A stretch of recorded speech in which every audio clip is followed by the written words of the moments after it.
একদিন ঈসা ইবনে মারইয়াম সফরের জন্য একটা কবরের নিকট দিয়ে যাচ্ছেন।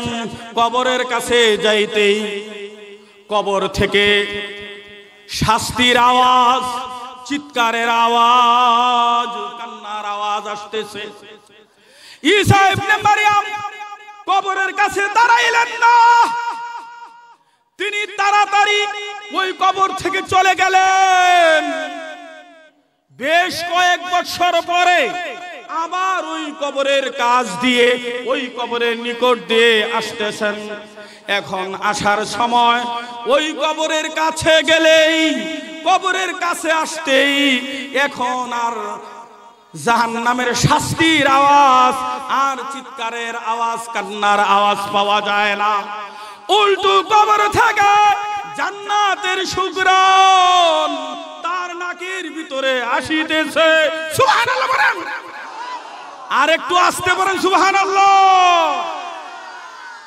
ঈসা ইবনে মারইয়ামকে কি ব্যাপার, গেলাম কবরের কাছ দিয়ে, শাস্তি হইতেছিল, এখন দেখি কবর থেকে জান্নাতের ঘ্রাণ, সুগন্ধ আসতেছে।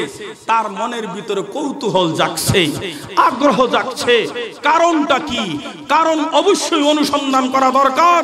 এই জন্য ঈসা ইবনে মারইয়াম আল্লাহ তাবারাক ওয়া তাআলার কাছে 2 রাকাত নামাজ পড়ে আবেদন করলেন, ইয়া রাব্বুল আলামিন, কারণটা বলে দেন, কেন এই কবরের ভিতরে এখন সুঘ্রাণ আসতেছে। ভাইরা আমার, বন্ধুরা আমার, অত্যন্ত করুণ ঘটনা। কেমন ঘটনা শুনেন। সঙ্গে সঙ্গে আল্লাহ পাক রব্বুল আলামিন প্রত্যাদেশ পাঠাইলেন, ওহী পাঠাইলেন ঈসা ইবনে মারইয়ামের কাছে। নাহমাদুহু ওয়া নুসাল্লি আলা রাসূলিহিল কারীম। আম্মা বা'দ, ফাআউযু বিল্লাহি মিনাশ শাইতানির রাজীম। বিসমিল্লাহির রাহমানির রাহিম। ওয়া ক্বালাল্লাযীনা কাফারু রাব্বানা আরিযাল্লাযাইনি أضلانا من الجن والإنس نجعلهما تحت أقدامنا ليكونا من الأسفلين. وقال النبي صلى الله عليه وسلم كن عالما أو متعلما أو معينا أو محبا ولا تكن خامسا أو كما قال عليه الصلاة والسلام.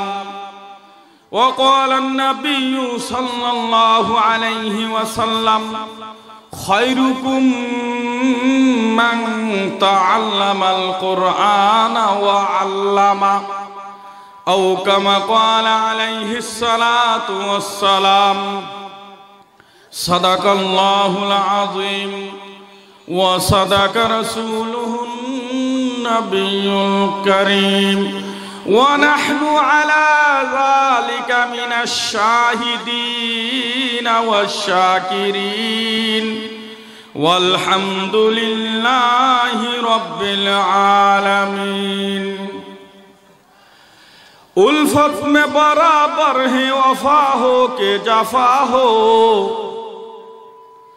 उल्फत में बराबर है वफा हो के जफा हो, हर चीज में लज्जत है अगर दिल में मजा हो, हर चीज में लज्जत है अगर दिल में मजा हो, दिलदारों की मंजिल में मुझे राह बता दो, याकूब परेशान से यूसुफ से मिला दो, याकूब परेशान से यूसुफ से मिला दो, ताली कुरान पसंद पेश खुदा হুরু গিলমান লা জারমা বাহরাশ পেদা।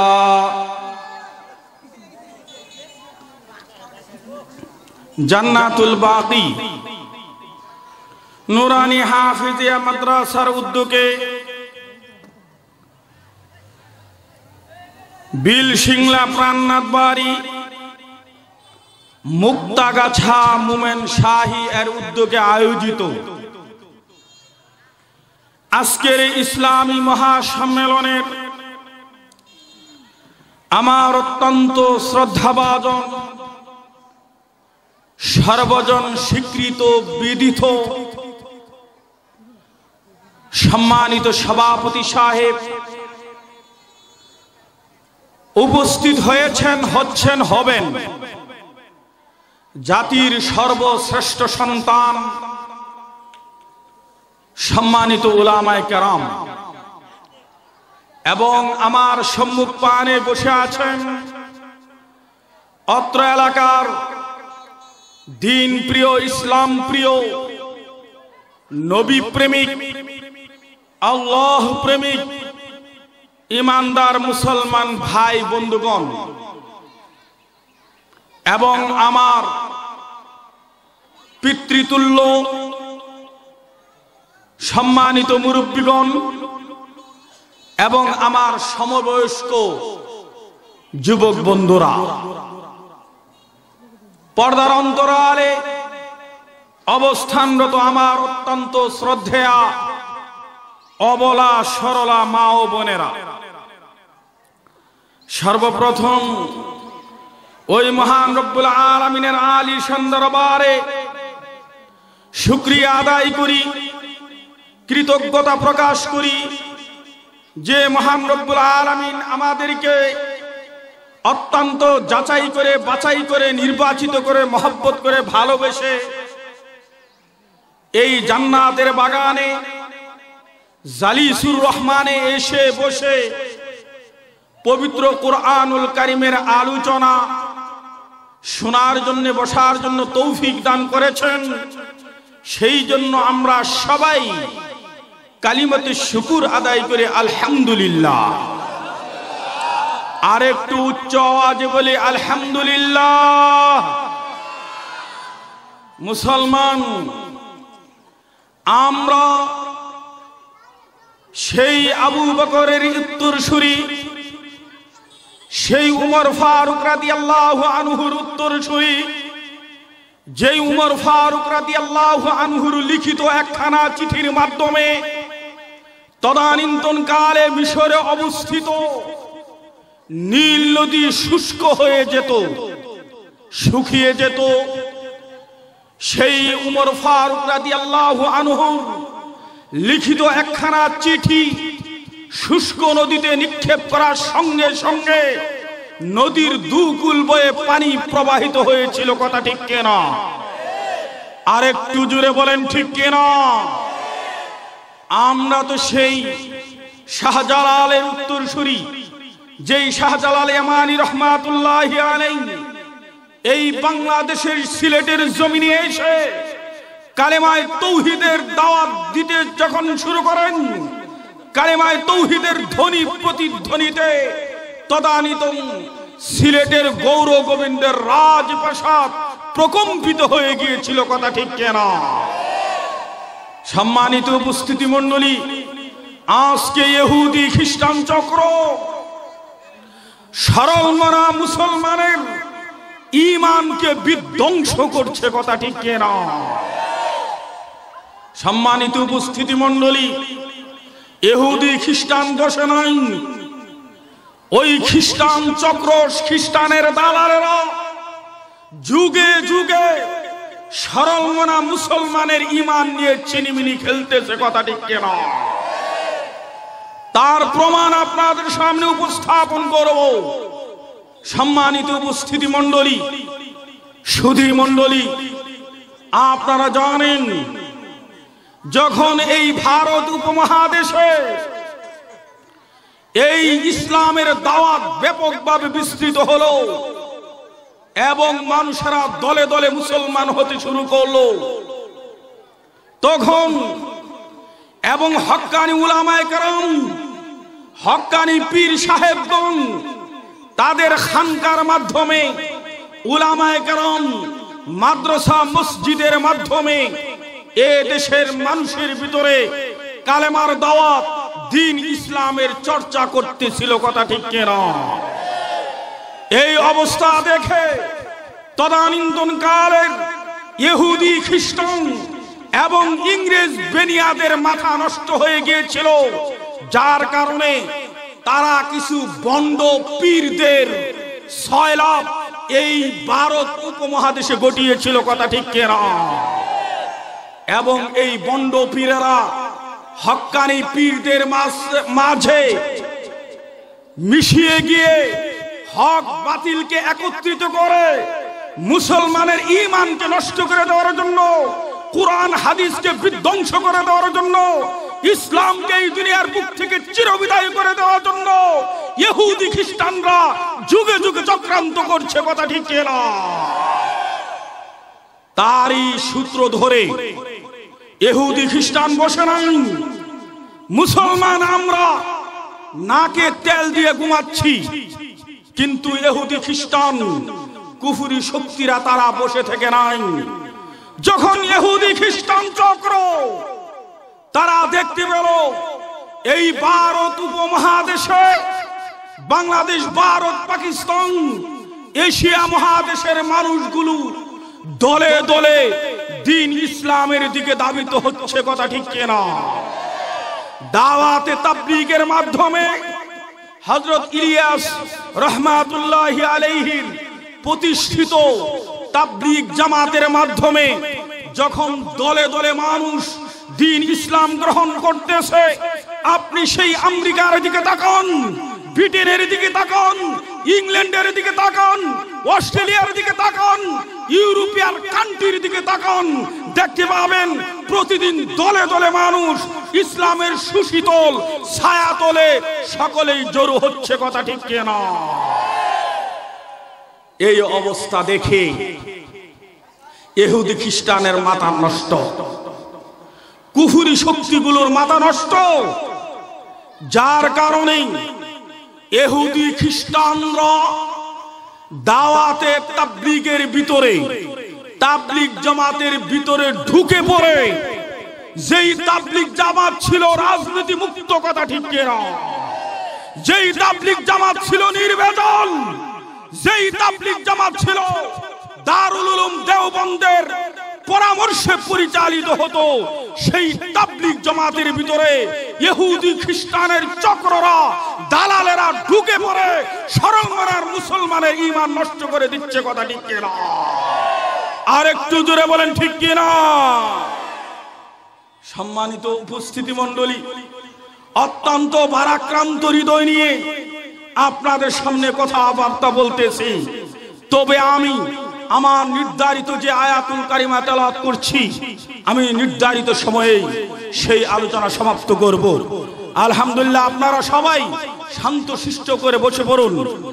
ভরে যাচ্ছে ইনশাআল্লাহ, কতক্ষণের মধ্যে মাহফিল ভরে যাবে। বন্ধুরা আমার, অত্যন্ত ভারাক্রান্ত হৃদয় নিয়ে কথা বলছি। আজকে আলেম উলামা এবং তালেবে ইলম, মাদ্রাসার ছাত্ররা তারা কি অপরাধ করেছে আপনাদের কাছে আমি জিজ্ঞাসাবাদ করতে চাই। আলেম উলামা, মাদ্রাসার ছাত্রগণ, দারুল উলুম দেওবন্দের উত্তরসূরি। কথা ঠিক কিনা? দারুল উলুম দেওবন্দের এরা সন্তান। আজকে বাংলাদেশে বিভিন্ন মাদ্রাসা, এগুলি দারুল উলুম দেওবন্দের শাখা প্রশাখা। কথা ঠিক কিনা? সম্মানিত উপস্থিতি মণ্ডলী, সেই আলেম উলামার মর্যাদা কি, ছাত্রদের মর্যাদা কেমন, এবং প্রত্যেকটা মুসলমানের জন্য এই মাদ্রাসা শিক্ষায় শিক্ষিত করতে হবে, তার পিতামাতার জন্য অবশ্যই জরুরি বিষয়। সে যদি তার ছেলে মেয়েকে মাদ্রাসা শিক্ষায় শিক্ষিত না করে, কুরআনী শিক্ষায় শিক্ষিত না করে, তাহলে কিন্তু আল্লাহর দরবারে তাকে কঠিন জবাবদিহি করতে হবে। কথা ঠিক কিনা? সম্মানিত উপস্থিতি মণ্ডলী, উলামায়ে কেরামের মর্যাদা কত, আল্লাহর নবী قال النبي صلى الله عليه وسلم العلماء أمتي كأنبياء بني إسرائيل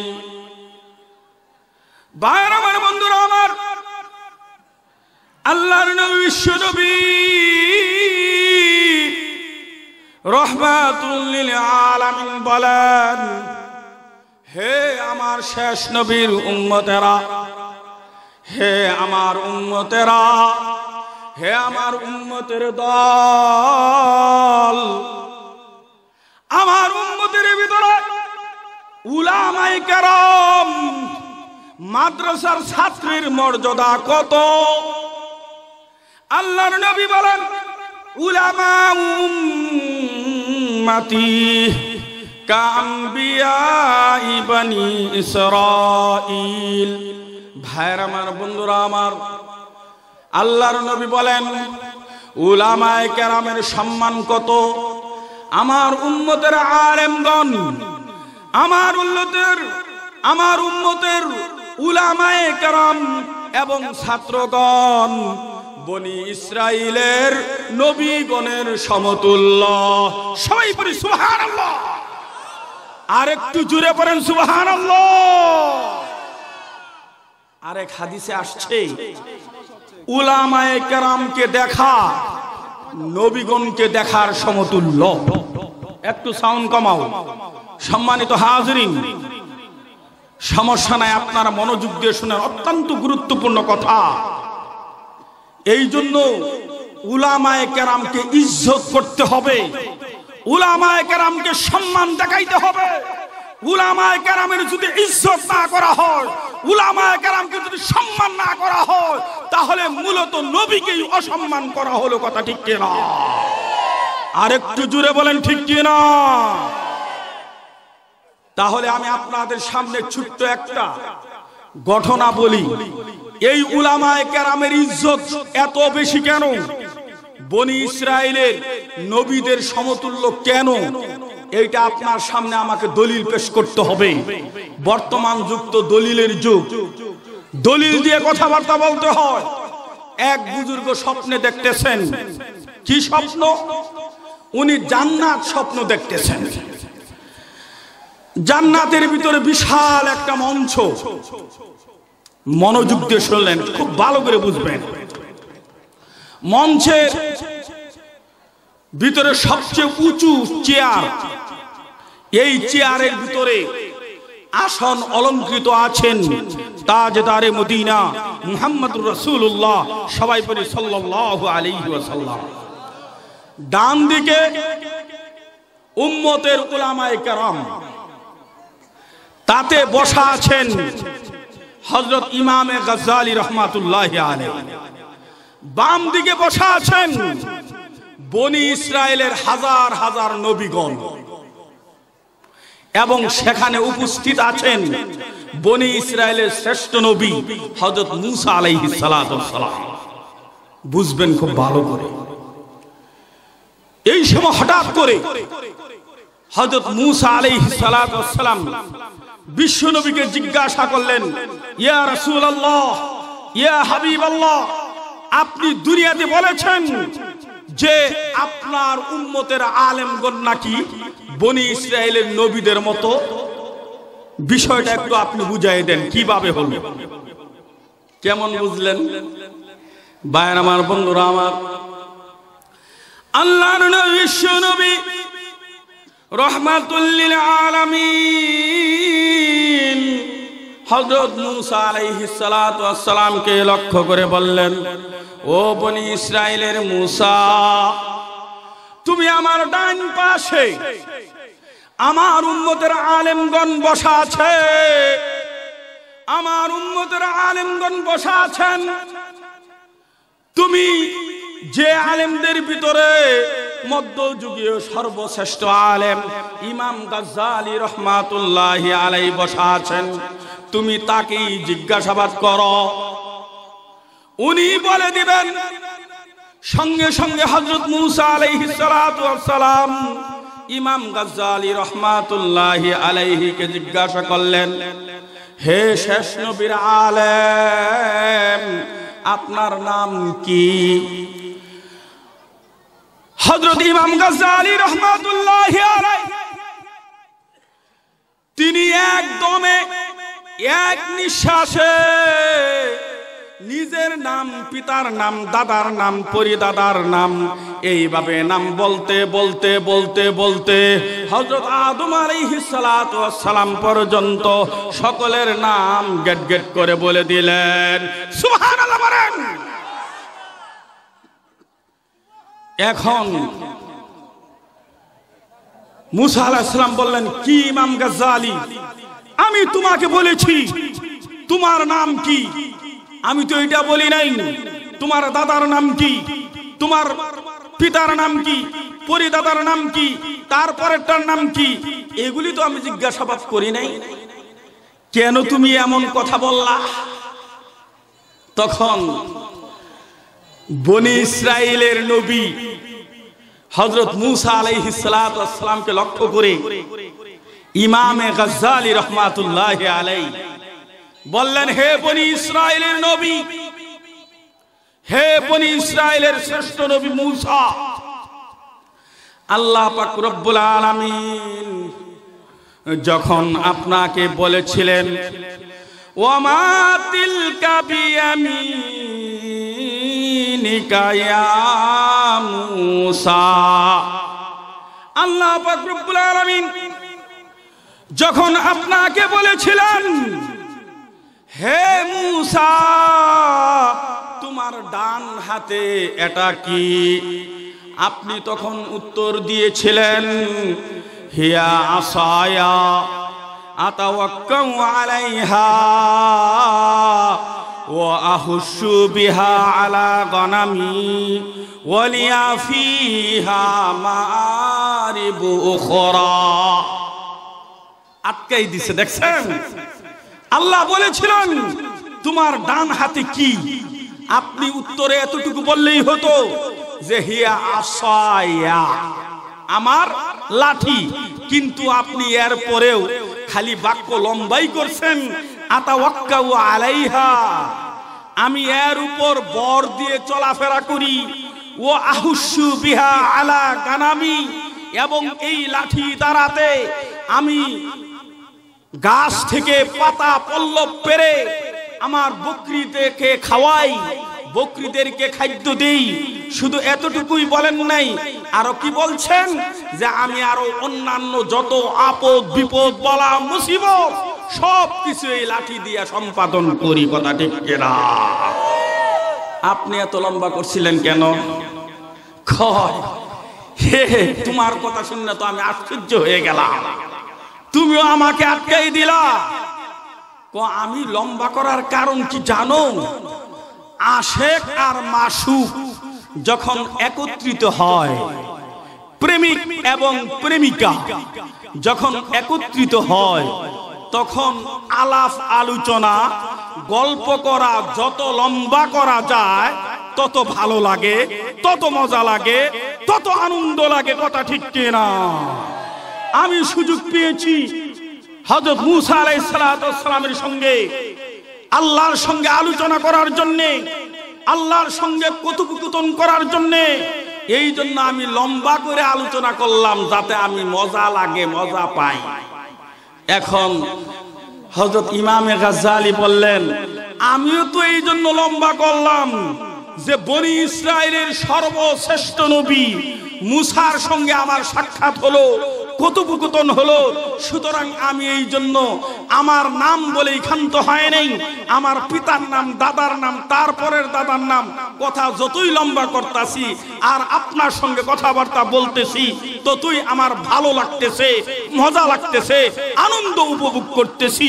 সবাই পড়েন জোরে জোরে সুবহানাল্লাহ। তখন বিশ্বনবী বললেন, কেমন বুঝলাম মূসা? ইয়া মূসা বনি ইসরাইল। কয় ঠিকই বলেছেন, দেখছেন প্রমাণ দিলাম কিভাবে।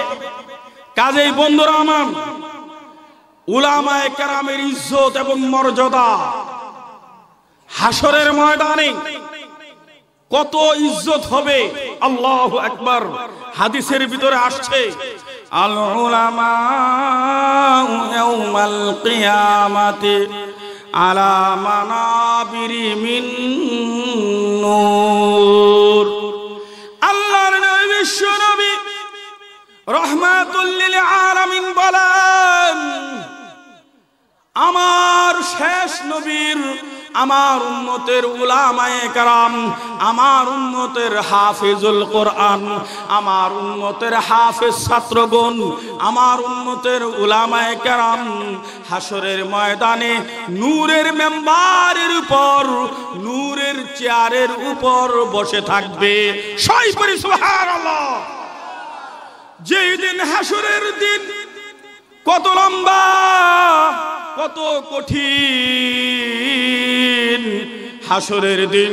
যেই সূর্য আজকে বর্তমান দুনিয়া থেকে 9,30,00,000 মাইল দূরে অবস্থিত, এই সূর্য আরো তার 12টা মুখ দিয়ে আলো বিচ্ছুরিত করবে। কোন কোন বর্ণনায় পাওয়া যায়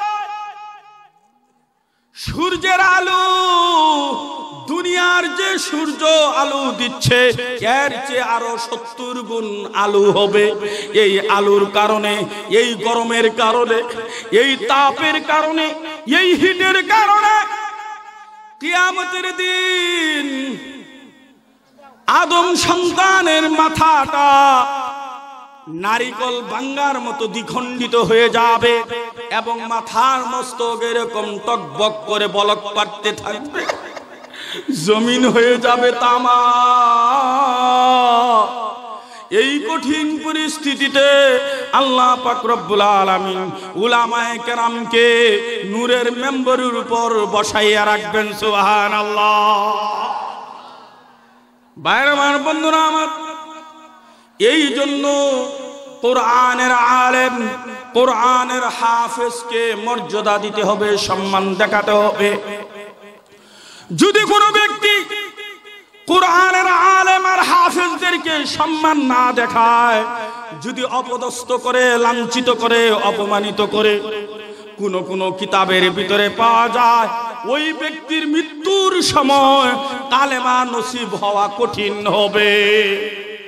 কাজেই বন্ধুরা আমার, আজকে উলামায়ে কেরাম তারা হলেন কুরআন এবং হাদিসের ডাক্তার, কথা ঠিক কিনা? কুরআন হাদিস নিয়ে তারা বিশেষজ্ঞ, কুরআন হাদিসের পণ্ডিতের অধিকারী হইল উলামায়ে কেরাম, ফুকাহায়ে কেরাম, মুফতিয়ানে কেরাম, কথা ঠিক কিনা?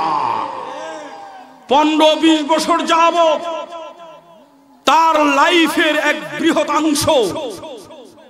কোরআন হাদিসকে রিসার্চ করার পিছনে 15-20 বছর যেই লোকটি মেহনত করে আলেম হয়েছে, ওই লোকটা কোরআন হাদিস সম্পর্কে কিছু বুঝে না। এইটা কি কোনো পাগলে বলবে?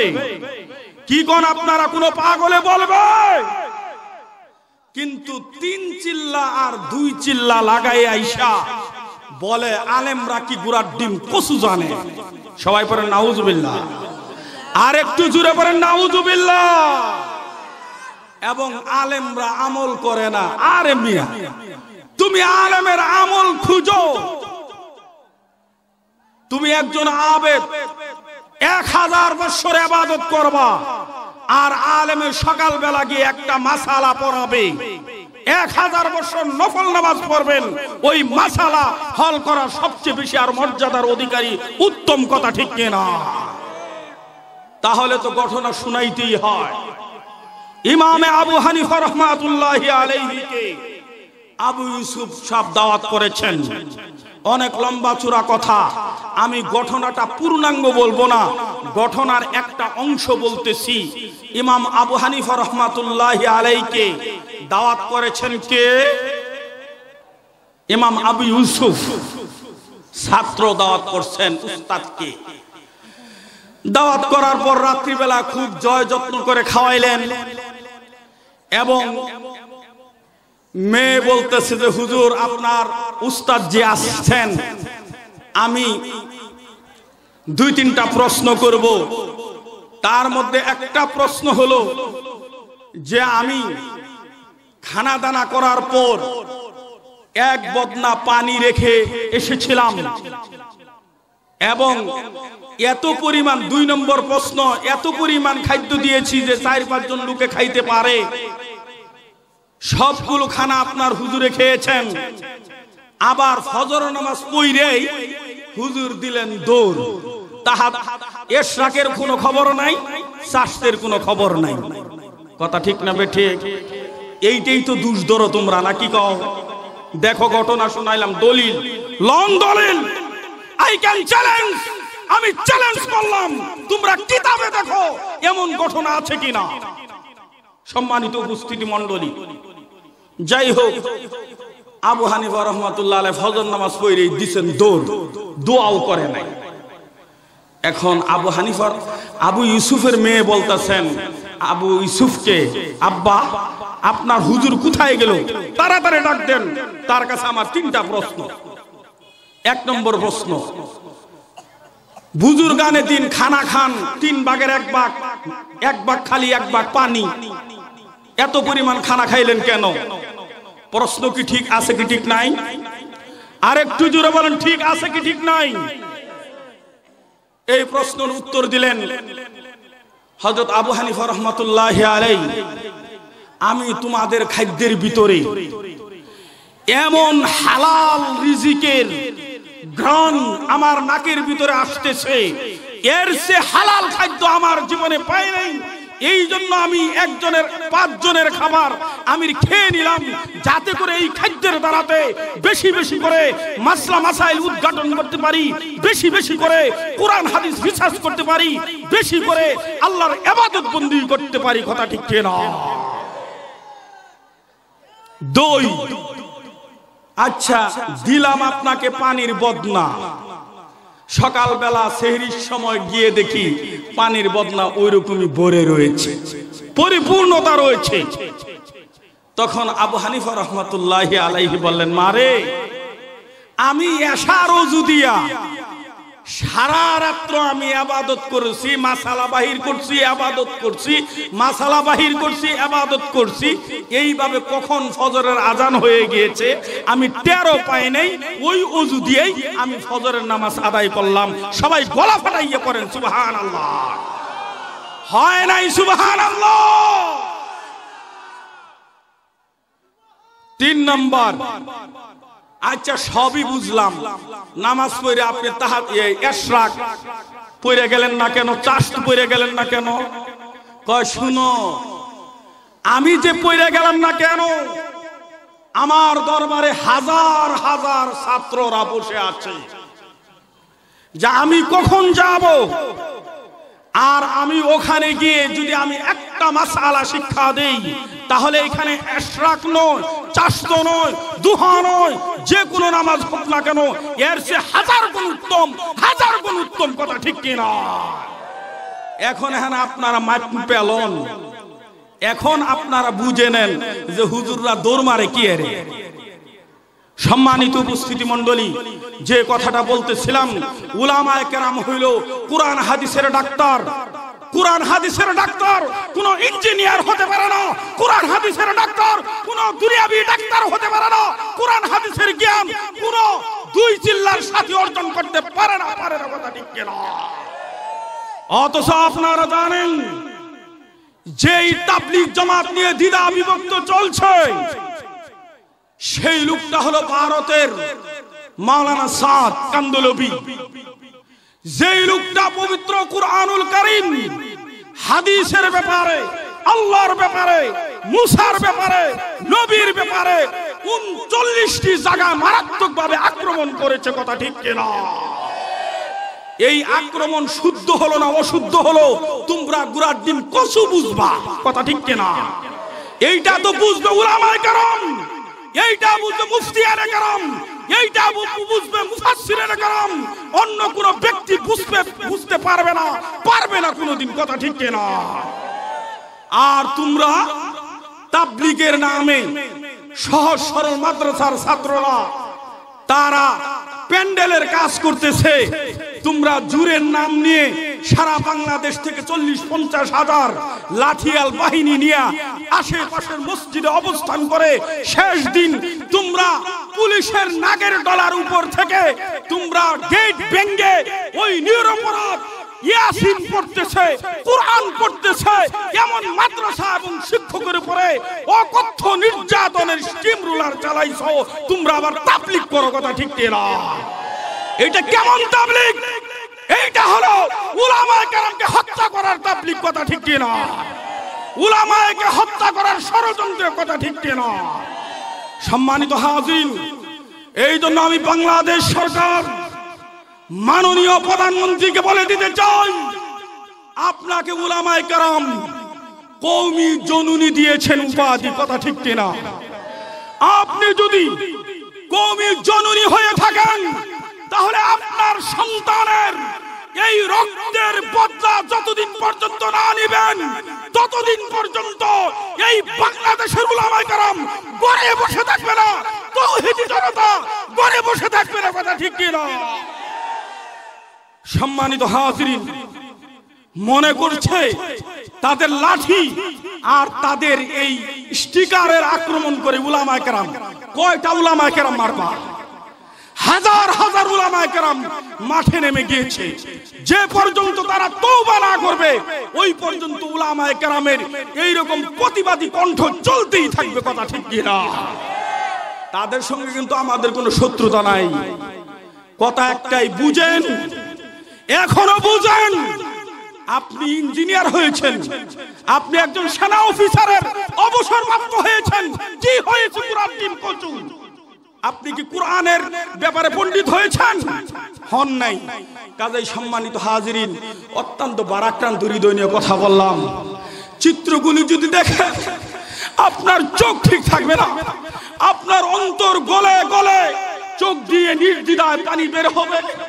ভাইয়ের আমার, বন্ধুরা আমার, যখন আক্রমণ চলতেছে এমন সময় আমার ঘনিষ্ঠ বন্ধু ওই টঙ্গীর কাছের ইমাম তিনি বলতেছে, দুস্ত সর্বনাশ, এখানে দেখি সেই বারবার লাল বাহিনীর বৌদ্ধরা যেভাবে সরল মনা মুসলমানের উপর আক্রমণ করে হত্যা করতেছে, এর চেয়ে কোনো অংশ কম না, কথা বলি ঠিক না?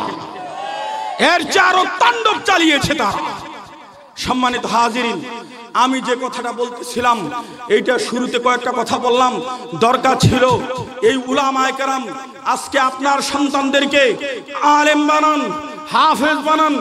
যদি আপনার ছেলে মেয়েকে কুরআনী শিক্ষায় শিক্ষিত করেন আর হাদিসের শিক্ষায় শিক্ষিত করেন, এই ছেলের দ্বারা আপনি দুনিয়াতে কি উপকৃত হবেন, কবরে কি উপকৃত হবেন এবং হাসরের ময়দানে কি লাভবান হবেন, এই কয়েকটা কথা বলবো।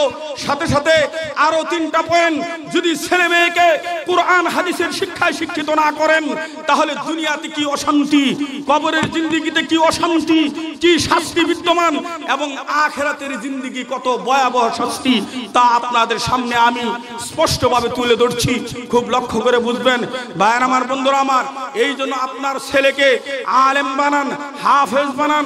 এই ছেলে এই মেয়ে আপনাকে দুনিয়াতে যখন আপনি মৃত্যুবরণ করবেন, এই ছেলে এই মেয়ে আপনার মাথার শিয়রে বসে সূরা ইয়াসিন তেলাওয়াত করবে, কথা ঠিক কিনা?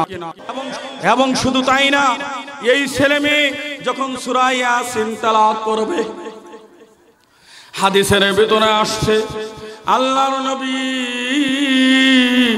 বিশ্ব নবী রাহমাতুল লিল আলামিন বলেন,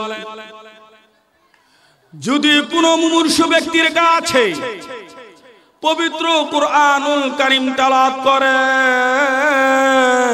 এবং সূরা ইয়াসিন তেলাওয়াত করে, তাহলে ওই ব্যক্তির রূহটা, ওই ব্যক্তির আত্মা সহজেই বের হয়ে যায়।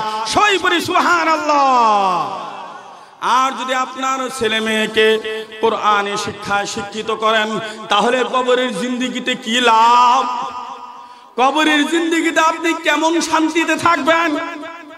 হাদিসের ভিতরে আছে, আল্লাহর নবী বলেন, এই সন্তান যত নেক আমল করবে, এই সন্তান যত কোরআন তেলাওয়াত করবে, এই সন্তান যত তাহাজ্জুদের নামাজ আদায় করবে, এই সন্তান যেভাবে সুন্নতের উপরে চলবে, এই সন্তানের আমলের একটা অংশ পিতা মাতার কবরে যুগ হইতে থাকে। সুবহানাল্লাহ। পক্ষান্তরে যদি আপনার সন্তান সুদ খায়, আপনার সন্তান ঘুষ খায়, চুরি করে, ডাকাতি করে, রাহজানি করে, টেলিভিশন দেখে, সিনেমা দেখে, ধর্মীয় জ্ঞান না থাকার কারণে, কোরআনের জ্ঞান না থাকার কারণে এই ছেলেটি যত প্রকারের অন্যায়ের কাজ করবে, গুনার কাজ করবে, এই গুনার পাপের একটা অংশ পিতা মাতার কবরের ভিতরে আমল নামায় যুগ হইতে থাকবে। নাউজুবিল্লাহ। আর একটু জুড়ে পড়েন নাউজুবিল্লাহ। ভাইরা আমার, বন্ধুরা আমার, কবরের ভিতরে পিতা মাতার কিভাবে সওয়াব পৌঁছে হাদিসের ভিতরে আসছে। ক্বালান নবী সাল্লাল্লাহু আলাইহি ওয়াসাল্লাম ইযা মাতাল ইনসান ইনকাতা আনহু আমালুহু ইল্লা মিন সালাসাহ সাদাকাতিন জারিয়াতিন আও ইলমিন ইনতাফাউ বিহি আও ওয়ালাদিন সালিহিন ইয়াদউ লাহু। আমার বন্ধুরা আমার, আল্লাহর নবী বিশ্ব নবী রাহমাতুল লিল আলামিন বলেন, যখন মানুষ মারা যায় তাহলে তার সমস্ত আমলের দরজা বন্ধ হয়ে যায়। মানুষ যখন মারা যাবে একটা আমলও বাকি থাকবে না, সমস্ত আমলের দরজা বন্ধ হয়ে যায়, কিন্তু তিনটা আমল বাকি থাকে। কয়টা? আর একটু জোরে বলেন, কয়টা? এক নাম্বার আওয়ালাত, এক নাম্বার সাদাকাতিন জারিয়া, দান খয়রাত করে গেলেন। এই যে মাদ্রাসা জান্নাতুল বাকি নুরানি হাফেজা মাদ্রাসা এবং এই মসজিদের কল্যাণের জন্য মনে করেন 50,000 টাকা অথবা একটা পিলার অথবা 100 বস্তা সিমেন্ট অথবা মসজিদ নির্মাণের পরে 10টা ফ্যান, এগুলো আপনি দান করলেন, এইটার সওয়াব কবরে পৌঁছবে। সবাই বলে সুবহানাল্লাহ। আরেকটা কি? আও ইলমিন ইনতাফাউ বিহি, এমন জ্ঞান বিজ্ঞান শিখে গিয়েছেন এর দ্বারা দুনিয়ার মানুষ উপকৃত হচ্ছে, এর সওয়াব কবরে পৌঁছে। 3 নাম্বার, যেটা আপনাদের সকলেরই সুযোগ আছে, আছে কি নাই? আও ওয়ালাদিন সালিহিন ইয়াদউ লাহু। আমার বন্ধুরা আমার, আল্লাহর নবী বিশ্ব নবী রাহমাতুল লিল আলামিন বলেন, যদি কোনো পিতা তার নেক সন্তান রেখে যায়, আপনার কলিজার টুকরা সন্তানকে যদি আপনি আলেম বানান, হাফেজ বানান, এই জন্য হাদিসের ভিতরে আল্লাহর নবী বলেন, কুন আলিমান আও মুতাআল্লিমান আও মুহিব আও মুঈনান আও মুহিব্বা।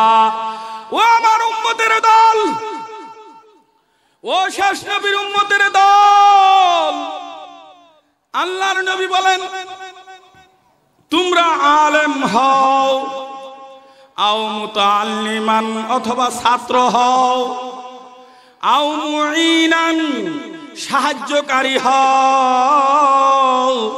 আলেমকে সাহায্য করবা, ছাত্রকে সাহায্য করবা, ছাত্রকে সাহায্য করার জায়গায় ছাত্র গিয়ে তুমি মারধর করো, হত্যা করো, এটা কি ঠিক? ভাইরা আমার, বন্ধুরা আমার, আও মুহিব্বা, যদি তুমি আলেম হইতে পারলা না, ছাত্রও হইতে পারলা না, সাহায্যকারী হতে পারলা না, তুমি গরিব মানুষ, টাকা পয়সা নাই, তাহলে আও মুহিব্বা, তুমি আলেমকে মহব্বত করো, ছাত্রকে মহব্বত করো। এই জান্নাতুল বাকি নুরানিয়া মাদ্রাসার ছাত্রকে ভালোবাসো। যদি তুমি এই চারটার কোনো একটা না করতে পারো, ওয়ালা তাকুন খামেসা ফাতুহলিক, তুমি পঞ্চমটা হইও না। যদি পঞ্চমটা হও তাহলে তোমার জন্য দঙ্গ ধ্বংস অনিবার্য, কথা ঠিক কিনা? সুতরাং যারা ছাত্রদেরকে সাহায্য করে নাই, আলেমদেরকে সাহায্য করে নাই, ছাত্রদের উপর যারা নির্যাতন চালিয়েছে, যারা হত্যা করেছে, তাদের জন্য ধ্বংস অনিবার্য, ধ্বংস অনিবার্য, কথা ঠিক কিনা? সম্মানিত হাজিরিন, এই জন্য আপনার ছেলে মেয়েকে কোরআনের হাফেজ এবং আলেম বানাইলে আপনার দুনিয়াতেও আপনি শান্তিতে পাবেন। আপনাকে সালাম করবে, আপনাকে মহব্বত করবে, আপনার সঙ্গে উঠা বসা করবে, আপনার সঙ্গে কোনোদিন বেয়াদবি করবে না। পক্ষান্তরে যদি সন্তানকে কোরআনী শিক্ষা না দেওয়া হয়, ওই সন্তান দ্বারা পিতা মাতা লাঞ্ছিত, বঞ্চিত, অপমানিত হয়, কথা ঠিক কিনা? আপনারা জানেন না কয়েকদিন আগের ঘটনা, ঢাকার মাহফুজুর রহমানের কন্যা ঐশী রহমান পিতার কাছে কি যেন আবেদন করেছিল, পিতা দেয় নাই।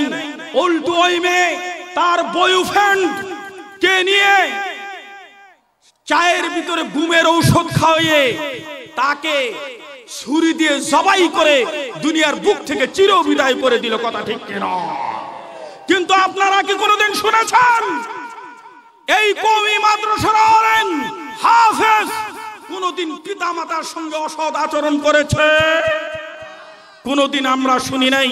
কারণ তাদের ভিতরে ভয় আছে, পিতা মাতার সঙ্গে কেমন আদবের সঙ্গে কথা বলতে হবে, কেমন আচরণ করতে হবে, কেমন সুসম্পর্ক করতে হবে, এইটা ভালো করে কোরআন হাদিসে জানা আছে, ওই অনুযায়ী আমল করে, কথা ঠিক কিনা?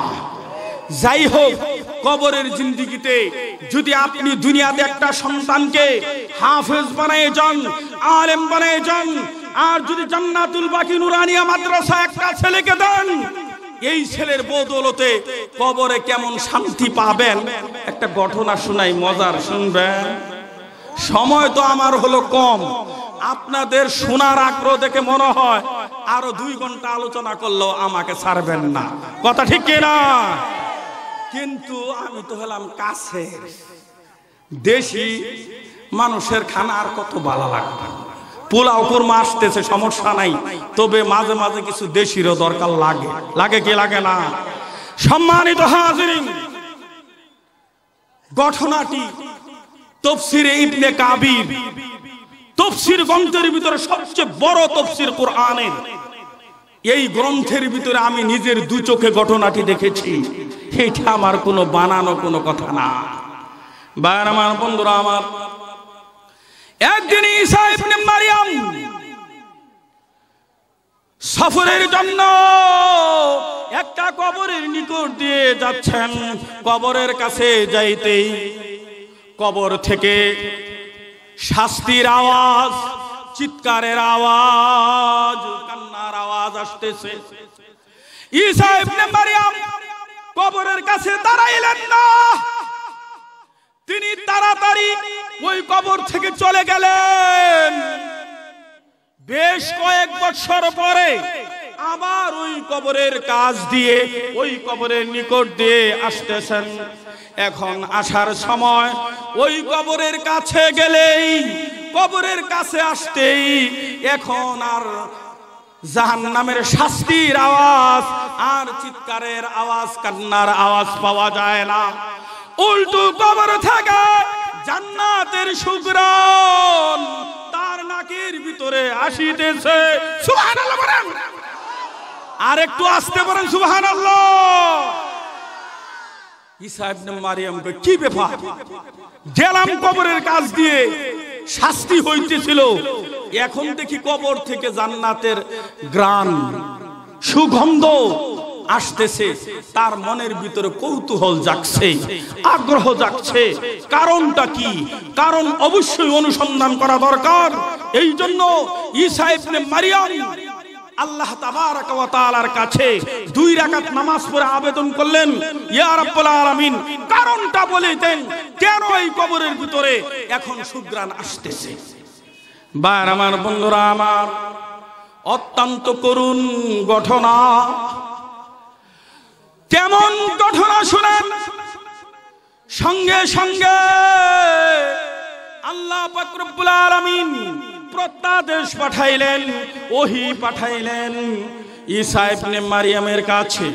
বললেন, হে ঈসা ইবনে মারিয়াম, এখানে অবশ্যই কারণ আছে। কারণটা হলো এই লোকটি একজন ছিল কাজী সাহেব, সে ছিল একজন প্রধান কাজী বিচারক। সে নামাজ পড়তো, রোজা করতো, এই কথা ঠিক, কিন্তু মাঝে মাঝে গুনাহ হয়ে যাইতো।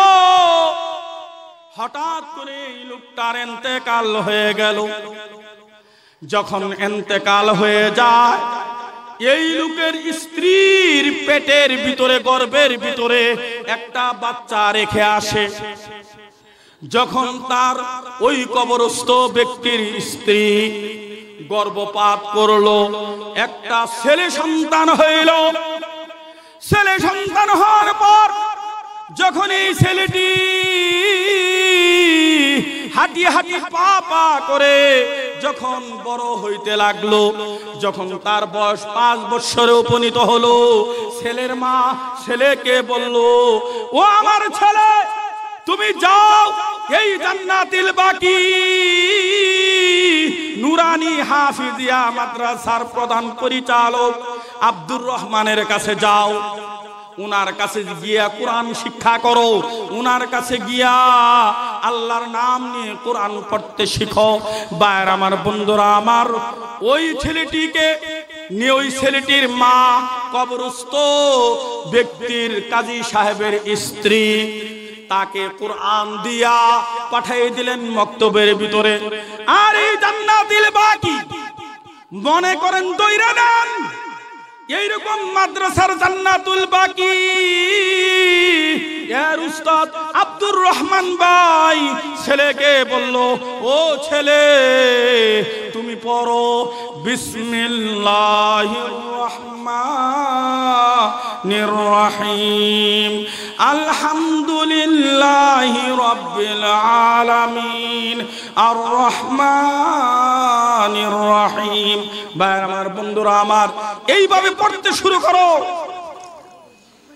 যখন পড়তে শুরু করলো, এদিক দিয়ে আল্লাহ পাক রব্বুল আলামিন কুদরতি চোখ দিয়ে দেখতেছেন যে কাজী সাহেবের স্ত্রীর সন্তান আমার নাম নিয়ে পবিত্র কুরআনুল কারীম তেলাওয়াত শুরু করে দিচ্ছে। আল্লাহ পাক রব্বুল আলামিন পরিষ্কার ভাবে ফেরেশতাদের সঙ্গে ঘোষণা দিলেন, আমার ইজ্জতের কসম, আমি লজ্জা বোধ করিতেছি কি করে এই কবরস্থ শাস্তি প্রাপ্ত কাজী সাহেবের সন্তান, যে নাকি আমার নাম নিয়ে কোরআন তেলাওয়াত শুরু করে দিয়েছে, আমি এই লজ্জার কারণে কবরস্থ কাজী সাহেবের কবরের আযাবকে মাফ করে দিলাম। সুবহানাল্লাহ বলেন, আর একটু জোরে বলেন সুবহানাল্লাহ। তাহলে কি একটা দুইটা সন্তান আপনি কি জান্নাতুল বাকিতে দিবেন কি দিবেন না? দেওয়া দরকার আছে কি নাই? বন্ধুরা আমার,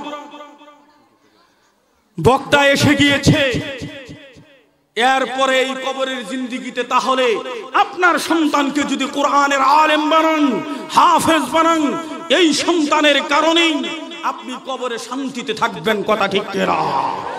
ঠিক তেমনি ভাবে আপনার সন্তানকে যদি আলেম আর হাফেজ বানান, তাহলে এই সন্তানের কারণেই কিয়ামতের দিন ওই সন্তানের পিতামাতার মাথার উপরে নূরের মুকুট পরানো হবে। কথা ঠিক কিনা?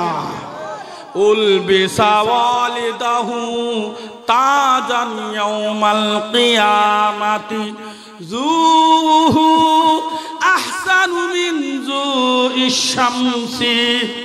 ভাইরা আমার, বন্ধুরা আমার, আল্লাহর নবী বলেন, যদি আপনার সন্তানকে কোরআনের হাফেজ বানান, আলেম বানান, এই হাফেজ বানানোর কারণে কিয়ামতের দিন পিতা মাতার মাথার উপরে নূরের মুকুট পরিধান করানো হবে। যুহু আহসানু মিন যুইশ শামসি, যেই নূরের মুকুটের আলো হবে সূর্যের আলোর চেয়ে কোটি কোটি গুণ বেশি আলো হবে। তাহলে আমার বন্ধুরা আমার, এত ফজিলত থাকার পরেও আমাদের প্রত্যেকের জন্য উচিত ছেলে মেয়েকে কোরআনী শিক্ষায় শিক্ষিত করে তোলা, কথা ঠিক কিনা? ভাইয়ের আমার, বন্ধুরা আমার, এরপরে বহু কথা ছিল, শুধু খালি লাভের কিছু পয়েন্ট বললাম। ক্ষতির যে দিকটা, হাসরের ময়দানে কি ক্ষতি হবে, যেই সন্তানকে মাথার গাম পায়ে ফেলাইয়া আপনার সম্পত্তির এক বৃহৎ অংশকে খরচ করে আপনি তাকে ডাক্তার বানিয়েছেন, ইঞ্জিনিয়ার বানিয়েছেন, আপনি তাকে একজন উপরস্থ অফিসার বানিয়েছেন, কিন্তু এই ছেলে, এই অফিসার, এই ডাক্তার, এই অফিসার আপনার বিরুদ্ধে মহান আল্লাহর আদালতে মামলা দায়ের করে ছাড়বে, কথা ঠিক কিনা? ওই আয়াতুল কারিমাটাই তেলাওয়াত করেছি খুতবা। আয়াতুল কারিমার অনুবাদ বলেই আমার বয়ান সমাপ্ত করে দিচ্ছি। বন্ধুরা আমার, ওই ছেলেরা কিভাবে পিতা মাতার বিরুদ্ধে মহান আল্লাহ পাকের আদালতে মামলা দায়ের করবে। ওয়াকালাল্লাযীনা কাফারু রব্বানা আরিনাল্লাযাইনি আদাল্লানা মিনাল জিন্নি ওয়াল ইনস নাজআলহুমা তাহতা আকদামিনা লিয়াকুনা মিনাল আসফালিন। আল্লাহ পাক রব্বুল আলামিন বলেন, হাসরের দিন এই অবাধ্য গুনাহগার পিতা মাতার সন্তানেরা তারা আল্লাহর কাছে মামলা দিবে, ইয়া রাব্বুল আলামিন, জিন এবং মানব জাতির মধ্য থেকে যেই পিতা মাতা আমাদেরকে কোরআনী শিক্ষা না দিয়ে, আলেমের শিক্ষা না দিয়ে, দ্বীনি শিক্ষা না দিয়ে দুনিয়াবি শিক্ষায় শিক্ষিত করে আমাকে ডাক্তার বানিয়েছে, আমাকে কবিরাজ বানিয়েছে, আমাকে এমপি বানিয়েছে, আমাকে মন্ত্রী বানিয়েছে, আমাকে সেনাপ্রধান বানিয়েছে, এই ঝামেলার কারণে আমি তো তোমার প্রতি ইবাদত করতে পারি নাই, আমল করতে পারি নাই। কাজেই এই পিতা মাতা আমাদেরকে দুনিয়াবি শিক্ষায় শিক্ষিত করেছে, আজকে এই পিতা মাতার উপরে দেখায় দেন, আরিনা দেখায় দেন, এই পিতা মাতার বুকের উপর উঠে পড়ব, বুকের উপর উঠে পড়ব, আমার দুই পাও দিয়ে পদ দলিত করব, লিয়াকুনা মিনাল আসফালিন, যাতে করে এই পিতা মাতা লাঞ্ছিত হতে পারে, অপমানিত হতে পারে, অপদস্থ হতে পারে। কেন? দুনিয়ার লোভে, দুই চারটি টাকা পয়সা কামাই রোজগারের লোভে আমাকে দুনিয়াবি শিক্ষা শিক্ষিত করেছে, কেন আমাকে কোরআনী শিক্ষা শিক্ষিত করে নাই, কেন আমাকে আলেম বানায় নাই, কেন আমাকে হাফেজ বানায় নাই? এই জন্য তাকে কঠিন শাস্তি দিন। রব্বানা আতিহিম যিআফাইনি মিনাল আযাব, তাকে দ্বিগুণ শাস্তি দিন। ভাইয়ের আমার, বন্ধুরা আমার, কথা আমার এই পর্যন্তই। আমি যা আলোচনা করলাম, আল্লাহ তাআলা আমাদের সকলকেই আমল করার তৌফিক দান করুন। আমার সন্তানকে কোরআনী শিক্ষায় শিক্ষিত করে আল্লাহ তাআলা আমাদের সকলকে যেন আলেম বানানোর তৌফিক দান করুন। ওয়া আখিরু দাওয়ানা আনিল হামদুলিল্লাহি রাব্বিল আলামিন। আসসালামু আলাইকুম।